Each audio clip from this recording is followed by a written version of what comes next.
Oh, hi. Just thinking about Jeremy Corbyn turning up and what's going on with that. And I'm just comments welcome, replies welcome, debate welcome.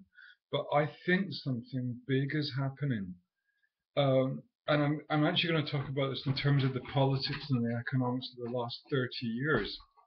Because what we used to have was something like this, where you've got the Labour Party on the left, the Conservatives on the right. They got some things in common, and they're kind of fighting. You kind of go no no no no no, shalala, and you get your balance from that.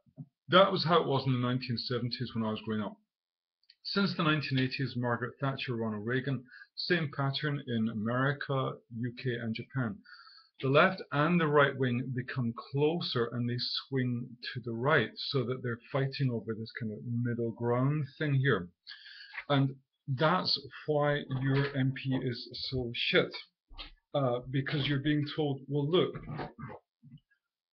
our manifesto isn't anything like what you would be doing if you were in power. However, believe it or not, all of the public are more right wing than you. So we've got to think about those people in order to get a vote. And you've got the choice of the Labour Party, who are like Margaret Thatcher now, or somewhat right of that, the Conservative Party, who are like the Third Reich, and the UKIP, who are this new idea, which is even more right than that. And you're thinking, well, who the fuck am I voting for? And your choices are the Greens, the SNP, and parties which you would have never really considered because they can't win, because of course nobody supports those policies, do they? Well, I'm actually wondering whether that's true. And the problem I have with this kind of model of, that's what's going on. I'm actually starting to think that that's not what has been going on at all. Why do I think this? Because the average salary is going down, the average income is going down. And you see politicians kind of glowing, saying, yeah, we've raised the average national income, blah, blah, blah. You haven't. What you've done is this. You've kind of, I just sketched this on some paper here. Forgive the PowerPoint low tech.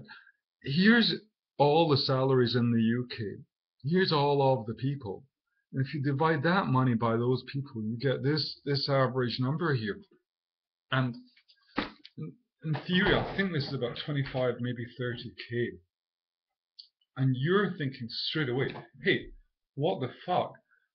I'm 35 and I'm on the dollar. I'm 35 and I'm a single mom. I'm 35 and I'm just making it. And how come I'm not on 25, 30k, whatever? How come I'm more likely on 15, 20k? And the truth is that the real average is not a kind of a mean average. It's something called a median average, which is this thing here, where you list all of the names of all of the people, and you put their salary in that, and you pick the middle guy, and you say, okay, it's there. And so, but the thing is, Britain is more divided than ever. We've got a bigger gap between the rich and the poor than ever before. And add this, most of the people I know, they're just making it. If you ask them, do you have money? Are you making it? They're like, well. And the thing is, in a class economy, in a class society, nobody wants to wear a T-shirt saying, "Hi, I'm poor." But the truth is, if you ask people, do you have the same money as your parents had? Do you have the same material wealth, the same material comforts as your parents had? They probably don't. My father owned his own house, or the larger part of it, by the time he was my age, and he had a car, and I don't have a travel card. So I think that's a general pattern. Sorry for being poor, everybody. The guy across the subway from you with the smartphone and the designer labels, he's probably up to his neck in fucking consumer debt, and he's shitting himself in case he doesn't get his sales targets. So you look at your flatmates and you can see them. They're reading Jane Eyre before bedtime. They're listening to Anthony Robbins' podcast over breakfast, and they're getting phone calls on the way to work because they're not actually making it. They're just hanging on, and they're about the 2 paychecks lost, and they're in fucking penury. So, what has been happening? And my guess is what has been happening is kind of not that kind of concentration of politics, which is somewhat to the right, but it's something more like this. That's your old Labour Party and Conservative Party.